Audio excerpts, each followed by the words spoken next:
do filloj ta shpjegoj sot. Dretan Goxha u arrestua bashkë me Çanzot. Të dy ushtarak, të dy të ÇK-s. Aty është dhënë një rol nga ne të gjithë që të kontrollojnë menaxhimin, sidomos raportin me policinë e shtetit. Dhe kemi 55 ditë që nuk kemi përplasjen policinë e shtetit e kryeministriave. Por mbi gjitha që është më rëndësishme, kjo është më rëndësishme nga gjitha, Dretan Goxha kujdeset edhe për strategjinë e mosdhunës, edhe për neutralizimin e dhunës, por mbi gjitha që është më rëndësishme, për të mos lejuar eskalime të provokuara nga qeveria dhe sistemi, për të prodhuar përplasje fizike midis protestuesve dhe policisë. Dhe ne jemi një grup njerëzish, të cilët jemi ndarë edhe në pozicionet gjeografike po e quajnë, në hapësinore më saktë, ku grupi jon jemi grup i krijuar me veten tonë, me njëri tjetrin, njerëz që i besojmë njëri tjetrit, që rrim nga mbrapa fonisë, ke shkallët e kryeministrisë, prej ditës së parë. Dhe ne koordinohemi totalisht që dita që Dretan Goxha lexoi deklaratën, mas na bën atë diversionin qeveria me shkuarjen e Rinas, se ke parasysh historinë, që ishte një nga goditet më të mëdha që ka marrë protesta, dhe qëllimi ishte që të përçashte dhe të fillonte një konflikt i brendshëm. Dretani e zgjidhja atë problem, e neutralizoi komplet planin e skenarin e qeverisë për të goditur protestën nga brenda. Dhe madje tha dhe dikujt ti i pezulluar për 3 ditë, ai që mbante përgjegjësi për çështën e Rinasit. Dhe që nga ajo ditë ne i drejtohemi Dretan Goxhait si komandanti. Ne vetë, ju s'na ka thënë Dretani the. Dhe kjo ka ndodhur tash pak nga gjithë palët. Dhe ne që rrim mbrapa fonis, jemi grup jo i vogël dhe me gjitha dukemi pak, po jemi shumë, për shkak se janë shumë njerëz aty që qofse ne u themi ka rrezik, ata aktivizohen me herë. Dhe ne ruajmë stabilitetin nga mbrapa të protestës, që ka të bëjë me kryeministrinë dhe policinë. Dhe ne ruajmë policinë ku Dretani është komandanti. Meçi është komandanti, por mbi të gjitha teknikisht kemi Ahmetajn, krenarin, që ka qenë shef policie i rëndësishëm në historinë e Shqipërisë, me i background ushtarak nivelit ndërkombëtar. Kishim frikë të gjithë. Pra. Dhe ne jemi aty për parandaluar dashnë aspektin e incidenteve, por mbi të gjitha edhe për diversione që mund ndodhin protestë, ne vëzhgojmë dhe dim që kemi një grup të shishit aty, që rrin ke një pemë në sfond, 2 vetë, të cilët mund të jenë më shumë, po ne ata 2 monitorojmë, se mos bën ai lojë, dhe mbi gjitha monitorojmë grupet politike, grupet jo qeveritare, grupe partijake, individ, për të parandaluar çdo lloj loje për të goditur protestën. Dash nga partitë, dash nga diversantë që mund të vinë nga forca aktuar, dhe ne i kemi vënë e vetes një emër që në gjuhën shqipe është pak se thosh ofenduese duket, por kur e përdor për veten tënde nuk është më ofenduese, është autoironi, por që vjen nga anglishtja. Fjala në anglisht është watchdog. Watchdog është një term ndërkombëtar i cili ka kuptimin e vëzhgimit që bën qeni rojës, i ruajtjes nga qeni rojës. Dhe watchdog është sytë e qenit, po qenit roje, që janë të vëmendshëm, nuk ti e di më herë o nuk hasin që në distancë. Termi watchdog është një term ndërkombëtar që në Shqipëri njihet shumë pak, vetëm një pjesë e njerëzve e njeh si term, dhe ne kemi thënë në gjuhën shqipe, ne jemi qenë të rojët protestës. Prandaj s'ta ke pakur me mikrofon. Më kupton logjikën. Kemi 55 ditë, e kena pas mikrofonin në dispozicion kur të na deke, kur të na duaj, si të na duaj, i ndrysh edhe që më e rradhë etj. Kemi qenë të ftuar për të bërë pjesë e grupit punës, që ditën e parë, ditën e dytë, flasim datën 31 maj, 1 qershor, dhe kemi refuzuar, sepse mendojmë që jemi shumë të dobishëm në pozicion e një grupi që qëndroje, që ruaj protestë. Problemi është që ditën që Dretan Goxha e mori mikrofonin dhe lexoi deklaratën e kërkesave tona, që nga ai moment ne ishim parë që e përcaktuan Dretanin që është komandanti janë. Në kuptim komandanti, në kuptimin e shumëfisë të fjalës, ushtarak. Pra respekti që u thua dikujt, general, ke parasysh kolonel, po themi. E dyta është aspekti i rolit që luan, se koordinon gjitha grupet, se aty protestë është askujt. Askush se ka protestë.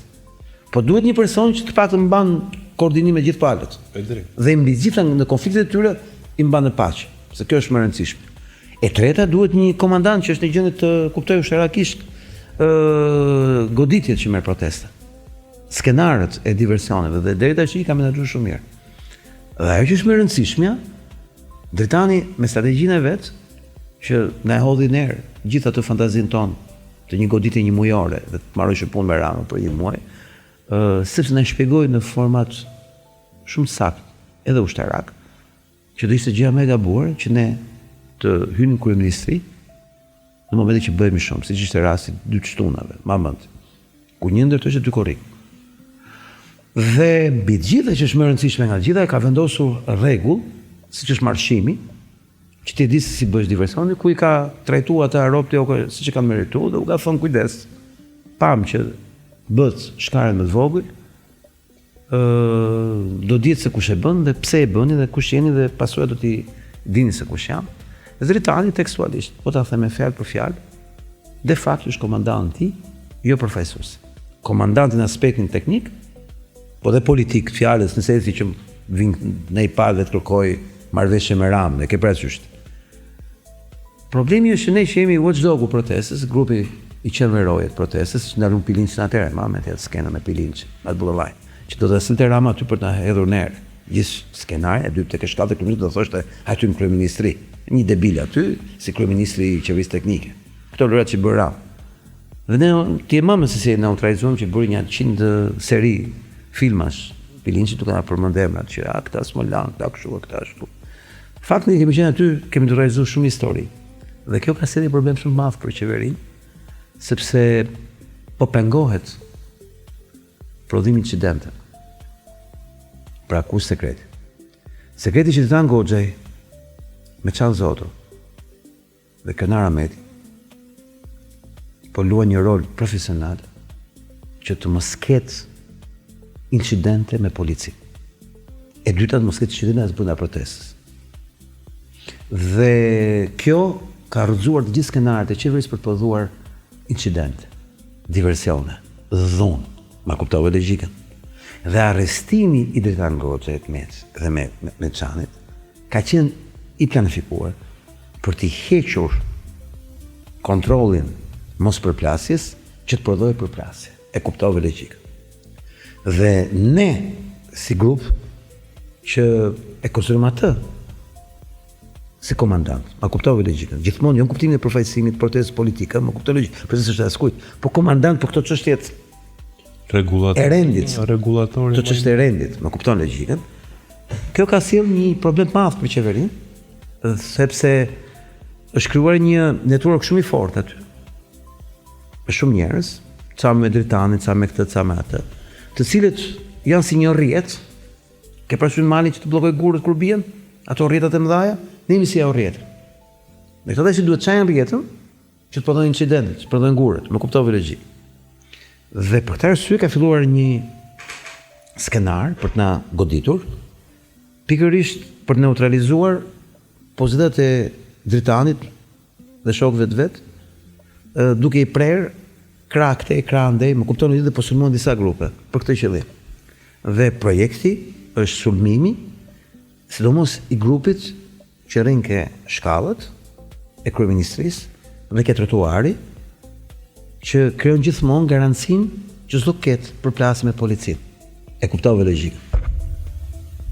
Dhe arsye pse u arrestua Dritan Goxhaj, që nuk u bë lajm i fuqishëm mediatik, pati një lojë shumë bukur mediatike për ta kthyer periferike si çështje, dhe ishte shumë e rëndë. Ajo e Dritan Goxhaj, si ti s'mund të arrestohet që kujdesë mos ketë përplasje me policinë. Solli, mbas arrestimit të Dritan Goxhajt, edhe atë ngjarje që ti pe. Ta shpjegoj pak. Ajo skenari, ku mund të vdisin dhe persona, ku përdorën armët kimike, që sot të shpjegoj çfarë janë. Këto ishin masi arrestuar? Po, pra. Doli makina ujit e gjitha? Po, këtë po të shpjegoj. Ishte që ti presin kokën protestës, që t'ishte me lehtë për të prodhuar incidente dhunshme fizike. Dhe momenti kur ne kemi parë tentativë për vrasje, që kemi me video dhe kemi të bëjmë një situatë shumë interesante ku policia në emër të hapjes së rrugës nga bllokimi i rrugës, ku ne thashë ishim të ubim, ne s'kishim dalë me blloku rrugën, ishim dalë me protestu para parlamentit, sipas drejtës ndërkombëtare dhe lokale. Policia sulmoi dhunshëm protestuesit, që ndonjë protestues në nerva e sipër të merrte në gur dhe gjunte, e kuptove logjikën. Për t'i kariku, për t'i dhënë shkap. Pra, nëse unë si policë gjuaj me shkop ty, vëlla, ti do marrësh gurin, do m'kthesh. Shikti robët e Është i stikti pra. Është i stikti mbijetesës. Dhe pse ndodh kjo? Ndodh se pren kokat. E kuptove logjikën. Pra, skenari i arrestimit të Angoxhait ishte thelbi për të gjeneruar përplasjen fizike. Që u bë mrapa e gjitha. Ndërkohë që sipas gjithë kamerave vërtetohet dhe media ndërkombëtare ka bërë një punë papame, punë të Zotit, në fjalë, djalli bën plane, Zoti ja prish, kur mos harroni, e keni librat e shenjtë që në të gjitha media ndërkombëtare nuk u tha që protestuesit ushtrohen dhunë ndaj policisë, po ishte policia që ushtroi dhunë ndaj protestuesve paqësor të Flamingo Revolution në mediat e Reuterit, AFP-s, që u shumëfishuan në mira media në gjithë botën. Pasi mekanizmi funksionon kështu. Janë disa agjenci lajmesh prestigjioze, të cilat prodhojnë lajme ndërkombëtare dhe bota nuk mund të ketë redaksi lajmesh për të pas gazetarë dhe në Shqipëri dhe në Gjermani dhe po ka vendin e vet. Ku i gjen lajmet? I merr Reuteri këtu. Dhe Reuteri kishte formuluar lajme dhe AFP-ja aq më shumë në formën e tillë që thoshte që ky revolucion i flamingove, kjo protesta paqësore qytetare, që përfyn rekorde vazhdon për ditë e për natë, policia ushtroi dhunë, përdori makina me ujë, që dhunoi dhe gazetar. Se do të dalë të shike bomba ta se ditë se. Bom planë djallë, po i dalin mrapsht gjitha. Dhe gjithë skena që ka ndodhur atë ditë, dhe ajo skena që peti që u helmuan dhe policët, u dogjën dhe policët. Që lëvista ashtu ajo. Në thelb fshehet një gjë shumë interesante. Ju e dini që ato makinat nuk kanë shofer zakonshëm, apo janë trajnuar dhe shoferët bashkë me makinat. Pasi makina është armë. Po kupton logjikën. Siç është shkopi gomës armë, është edhe makina.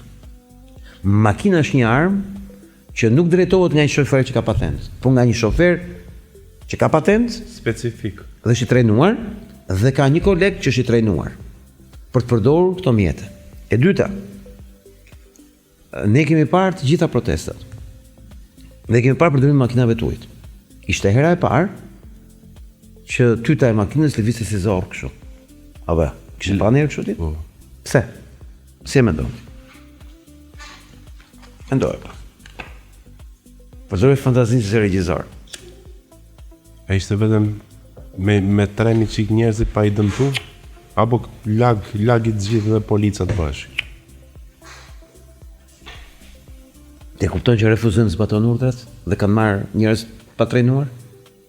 Se puna atyre policëve të shkurtër që thash? Po mirë më burr, shiko. Janë plotësisht. Dhe nuk lejohet kjo gjë, shkelje rënd procedurale sepse është e rrezikshme një makinë e tillë kur s'ka një profesionist që të lëvizor. Do të titull që ai që ka qenë ke zorra atje, ziti hapi drejt. Ai zorrës dha, Nuk është se ka bëj gjë. është muhabet zorre, ai nuk ka lidhje me atë punë. Kanë marrë një patronazhist bëj atë punë dhe ai s'di më e përdor. S'di më përdor. Ti di çai ka bë policëve? I ka çu spital. Se i ka rënë fytyrë ujë. Me i qa fytyra i boni Dhe e di sa afër e kishte. E di sa presioni kishte uji. 5 metra. Që mos kishin pas ato plastike dhe që mashin. Ua. Dhe i shtri për tokën. Po. I kishin afër fare. Po ishte me helm uji, pa mi do të trajtojmë sot. Pra, nuk e bëri me dashje. E bëri pa dashje. Problemi nuk është që e bëri pa dashje. Pse du ta bëj pa dashje, është pyetja. Dhe përgjigjja na erdhi nga brenda. Po gjithë policët shokët tanë më bëjnë. Na respektojnë në rrugë gjithë, se nuk janë ata që peti duke vrapu duke gjujt njerëzve. Personi që ka qenë te zorra, është muhabet zorra, ai nuk ka lidhje me atë punë, nuk është i trajnuar. Shiko, E kanë vënë militant. Ishte kështu më Nuk dinte me përdor, nuk dinte me përdor. Sepse do dhe profesionalizëm, çdo gjë do i profesionalizëm. Merrti tash matrapikun që s'ke përdor kurrë. S'të lekusheve, do të trajnohesh. kishin marrë një militant që pranonte urdhrat, që ai ka shkel ligjin, ai do të zhvishte direkt sepse ai zot ta pranonte urdhrin, se ka me ligj ndaluar, është si ti s'ke patent i japësh makinës. Jepi tash makinës sportore, apo s'ti më dhon. Jepi. Manti përgjegjësi penale po të kapën, apo? Edhe ai që ma jep urdhrin man, po manti që e pranove urdhrin, apo? Personi që ka plagosur policën me atë lëndën djegëse që i bëri copa qytetarët, nuk kishte lidhje me atë punë. Prandaj që riviste zorra kështu. Po kujton atë filmin për qesh, ku shkoj bani. Si zorën e pan. O, e la gazë. Po mi Maltin, shikojnë, tash i qofse po themi, qofse i polica aty, mos më protest diku. Ja jep trunit godet. Ja fuskot. Ma përgjithsi vetë. Në qofse ky policit godet, se i ke thanë ti superiori këtit godit. E ne i godet. A ka përgjithsi ky superiori la? Superiori dhe vartës, të dy kanë përgjithësi. Ligji trajton bashkë. Tashi, në këto lloj variacionesh problematike, urdhri nuk vjen më nga superiori, vjen nga ky kryesori fare. Edhe fillon 1, 2, 3, sa janë 4, 5 shkallë deri ke polici. Tashi, ky i pari këtu lart. A ma përgjithësia. Të gjithë kanë përgjithësi. Po si do ta marrin përgjithësinë këta? Po asnjë civil nuk marr përgjithësi. Vetëm ushtarakët marrin përgjithësi. Ky është operacion ushtarak, është operacion policor. Tashi, mbi këtë s'mund të zbatoj drejtori i policisë asnjë urdhër të një civili në lidhje me shkeljen e ligjit, është vetëm përgjegjësia e tij. Ai s'mund thotë nëse më tha kryeministri. Ta them arsye. Po mi drejtori i përgjithshëm. Urdhrat i merr nga Askush. Ja këtë po të shpjegoj. as nga ministri. Jo, a ke gabim asnjëherë. Pse kur është marrë peng dikush dhe shkon policia me vepru, do marrin telefon ministrin ç'a të bëj? Drejt. Po ti thot ministri vrite atë. Jo më S'lejohet atë. se shkova i gjallje por ti thot ministri ikni këtu në det. Shko mytë edhe. Po pikërisht më nuk, po jo më kështu po t'jap hierarkinë ushtarake, po gjyqi ushtarak për policët. Domethënë, po themun, ja fus kodi lem kush ka qenë ai që ka qenë anonimi, më kupton? Qofse ministri jep direktiva e urdhra gjithkohës, se i ka thënë kryeministri apo dikush tjetër që rëndësi ka. Do të thotë çdo lloj gjë që ka thonë ky pak rëndësi ka, kolpën e ka ky drejtori i përgjithshëm. Ç'i përgjigj? Jo, më fal. Drejtori i përgjithshëm. Drejtori i Tiranës. Po flasi përgjithshmi, pastaj pjesa shefat dhe gjithë bashkë quhet grupi i strukturuar kriminal në një vepër penale kur ti ke fakte që ata kanë bërë veprime të palishme kriminale me qëllime. Domthonë kushdo që e merr drejtorin e përgjithshëm në telefon, pak rëndësi ka kolp edhe finali që e ha është ai. Po, kemi ligj. Domthonë, edhe ta mori ku dëgjon. Dreqi dhe i birit ta mori, nuk e Ta morën nesër në telefon. Ta marrë kryeministri nuk ka vlerë nesër në gjykatë. S'ka vlerë. Jo. Kryeministri pastaj ka të vepër tjetër penale. S'man përgjegjësi ai për veprimet e zbatuara nga drejtori i policisë. Ai man për veten që ka bërë një gjë të palishme. Nxjerr raport dhe thu jap budalla. Po jo, thot, unë ja thash se isha me nerva, po ai s'u ta zbatoi. Ai ka me ligj se s'u ta zbatoi. Pra është ai maja piramidës që e ha kolp. Po prandaj kanë vënë aty atë. Po miq. Por prandaj kanë vënë atë, është militant. Po ka men kokë ai dha. Nuk ka men ai. A kanë boli? Ai bëri një sekondë. Ai ka ti ke parasysh kallëzim penal që prezantuam para 2 javësh. Për 10.000 përgjime. Po. Ti di që ka shkel ligjet e YouTube e Google-it. Sepse kam bledh dhëna në mënyrë pa autorizuar, jo sipas ligjit. Drejtoi Ministria e Drejtësisë Shqiptare, Ministria e Drejtësisë të vendit ku ndodhet sedia Google, Ministria e Drejtësisë e çonte Google-it. Më kupton logjikën. Jo, s'funksionon kështu. FBI e çonte Google. Koncepti pra ka ca rregulla loja. Këta nuk kanë asnjë ligj për zbatuar sepse këta nuk kanë bërë një shkollë këta vlla. Kanë bërë shkollë, por këta janë në hall. Po janë një grup kriminal që e dinë që do përfundojnë burgjen, një sekondë, e di që do përfundojë ai? Po, dhe po luftojnë për t'u arratisur nesër pas nesër. Sepse këta e dinë që nuk shpëtojnë ato që kanë bërë. Unë po të shpjegoj ty, arrestimi drejt Goxhe ishte kundërshtim me ligj. Arrestimi drejt Goxhe nuk u bë për të arrestuar dhe burgosur drejt Goxhe. U bë për ta hequr garancinë që mos bësh dhunë, që të prodhoj dhunë. Ma kuptove logjikën. Shko plotësisht dakord, po sa garanci kanë këta që nesër do zhduken do iken? Do ikin në Izrael, të rrëtisë, ku do shkojnë tjetër? Kush i pranon tjetër përveç Izraelit? Gjithë të tjerët do t'i si pak postale këtu. Ku do rezistojnë? Në Turqi që i ka shpall luftë Turqisë. Do me thonë, Po në Greqi se bëndo se ke marrë vesh ekstradim. këty një ka... Dubai ti di që po sjell një nga një. Po supozojmë që ja ka dhënë atë kartën e shile Izrael. Po, ja ka Ti dhënë. po e zdo vishë. Ja ka dhënë më të gjithë tyre. Të gjithëve. Po në fund fare Izraeli thotë s'kam thonë gjë. Jo.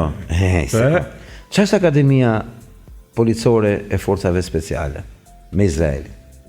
Ta kam shpjeguar. Është statusi diplomatik i ushtarakëve dhe ekspertëve izraelit në Shqipëri. Akoma s'ka filluar akademia, u bë me urgjencë që t'u jepet viza për të nejtë Shqipëri. Drejtori i përgjithshëm Tash këtu do hym ikën atje. Tash këtu do hym në analizën. Çfarë lëngu ishte ai i makinave të ujit? Kjo është çështja. Bakalli, duket të kështu e kam bjerë në ideali i shoqatës Shqipëria diaspora për Shqipërinë e lirë, mblodhin e pruvet lëngun e hedhur nga makinat e ujit. I futi para analizas. Dhe po i çon analiza jashtë. Problemi është që pavarësisht analizave, vërtetohet nga 2 javë përpara që efekti djegës vazhdon të 3 ditë. 3 ditë. Tani pyetja është, Gjirisen edhe nga syte, nga surati, nga lëkura. tash i fillojmë analizën, çdo thot 3 ditë. Kjo është çështja. 3 ditë do të thotë që lënda që është përdorur pas ka efekt afatgjat. Apo kush është kushti ligjor i përdorimit të piperit? Po e quajmë piperi në makinat e ujit. Efekti çastit. Neutralizimi i çastit për të krijuar çoroditje kur ka rezistencë. Dhe kjo vetëm në raste specifike lejohet kur nuk ka rrugë tjetër në një situatë rreziku. Në një situatë rreziku, cilit rrezik që të ndodhin ngjarje të rënda, pra është parandalus, më kuptove logjik. Problemi që duhet ta ketë të çastit.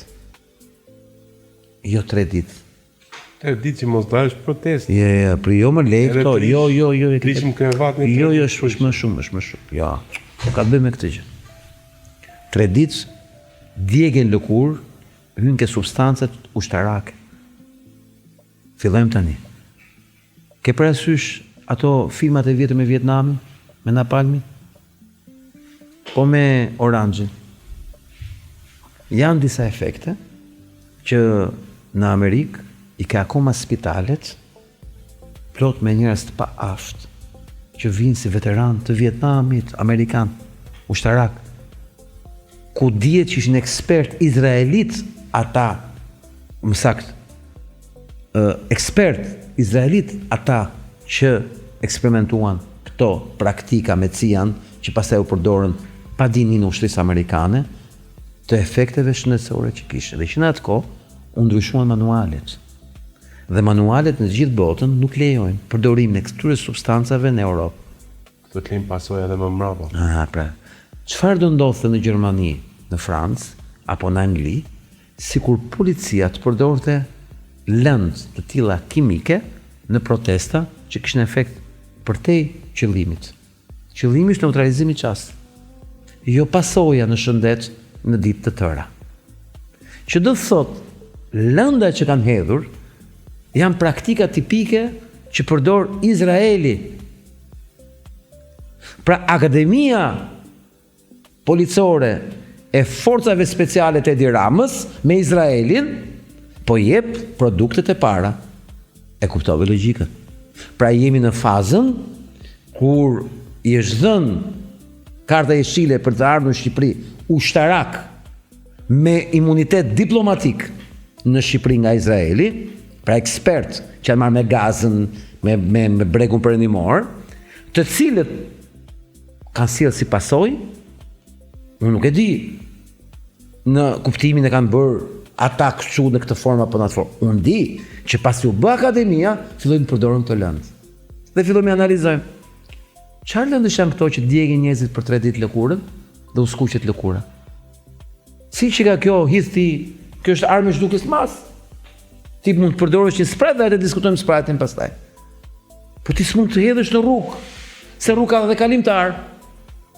Ka dhe një nën me një fëmijë me aftësi të veçanta që shajshin përqafoheshin në mes të rrugës nga ngjarjet që unë s'mund ta mohoj dot që kam lotuar kur e kam parë. Ishte e Glaceno, e ke parasysh, e cila kishte bërë një video të çastit të ndjer që po qante si fëmijë, se përballonte dot. Dhe kjo prodhoi 160.000 euro.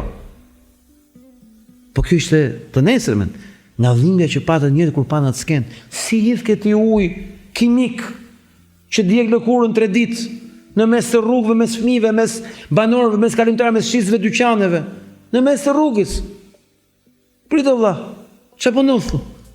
Dhe në këtë logjik ne kemi të bëjmë me një përshkallëzim të ri, me standarde izraelite, se do të trajtojmë prapë për këtë çështje më vonë në Shqipëri, në luftë me Flamingo, me revolucionin Flamingo, me qytetar paqësor, që vetëm rrezik që sjellin është fëlliqa me vezë e makinave të deputetëve. Këtu do të thotë që ne kemi të bëjmë me një represion kriminal, çnjerëzor, me lëndë kimike. Dhe këtu fillojmë në temë 3. Këtu kemi të bëjmë si thosh me një operacion policor që nuk ka të bëjë fare me shtetin dhe me ligjin, por ka të bëjë me një bandë që është në efektin e substancave të panjohura psikotrope që të kujtojnë ushtarët izraelit që vrasin fëmijë në Gaza për qef, dhe gjithë njerëzit nuk arrin të ta shpjegojnë këtë pas substanca psikotrope, se ti s'mund të vrasësh fëmijë dhe të qeshsh, dhe ti filmosh dhe ti bën live, po s'je në efektin e substancave psikotrope. Pra, ne kemi të bëjmë me një asistencë kriminale çnjerëzore që vjen nga Akademia e Forcave Speciale me Izraelin që është hapur në Tiranë, inauguruar nga Edi Rama para 2 javë gjys. Apo sepse më njëherë sapo bëhet kjo gjë, kemi para 2 javësh efektin djegës traditor. Dhe kemi parë skena se si njerëzit janë trajtuar në spitalin toksikologjik ke infektivi, janë trajtuar si njerëz të helmuar në substanca të rrezikshme, djegëse, se nëse unë po flas kot, përse do shkonin pas 1 ore në spital njerëz apo mas 5 orë në spital njerëzit, pra pas ka pas efekt akoma. Apo që është ky efekt që pas kanë këto lëndë? Se kanë shku pikërisht ke spital. Po s'ku të shkosh ti tjetër? Mund shkoshin ti është. Ata kanë shku ke urgjenca. Ata i kanë drejtuar nga urgjenca, kanë thënë ju keni punë e këtij. Pra ne kemi të bëjmë me statistika që ka dhënë policia, që 10 njerëz janë paraqitur në spital, mund të paraqitet 100 njerëz, ne nuk e dim. Policia ka thënë 10. Ore 1. Pse është paraqitur atje? Ç'pun ka një ujë kaq si thosh ordiner të prodhojë efekte kaq të rëndësishme sa të shkosh në spital. Pra, substanca e përdorur në makinat është një substancë e re që vjen me njëherë pas akademisë të forcave specialit që ka hapur Rama me Izraelin, me ekspert izraelit që tashmë asistojnë policinë e shtetit, dhe kemi tentativën e parë për vrasje, që unë ta thash me video. S'mund t'i gjuaj policë, nuk ka asnjë arsye një policë, t'i gjuaj mrapa koke diku që po ikën. Se s'po neutralizon një njerëz të rrezikshëm, ai po ikët, qëllimi është i përzesh. Apo nëse po i bie ke planta ka pse se kape. Po pyetja nuk është pse se kape, është më e rëndësishme akoma, pse e braktise. I edhe le aty. Ç'thot ligji? Policia në momentin që konstaton një njerëz në rrezik, duhet t'i ofrojë menjëherë asistencë dhe të thrasë me urgjencë. Ato ekipin mjekësor. Jo vetëm që i ran, jo vetëm që e pan, e shifshi dhe nuk reagonin. Kemi të filmuar policët që e shifshi dhe nuk reagonin. Pse nuk reagon polici kur e shef këtë gjë? Se është i droguar, vlla. E the mirë ti, ligji Ti thu ligji po, çfarë thot Maliqi pas?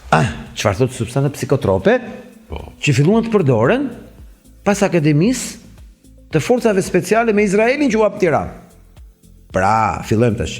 Kemi teknika izraelite ndaj palestinezëve tashmë në mes të Tiranës për të mbrojtur Edi Ramën.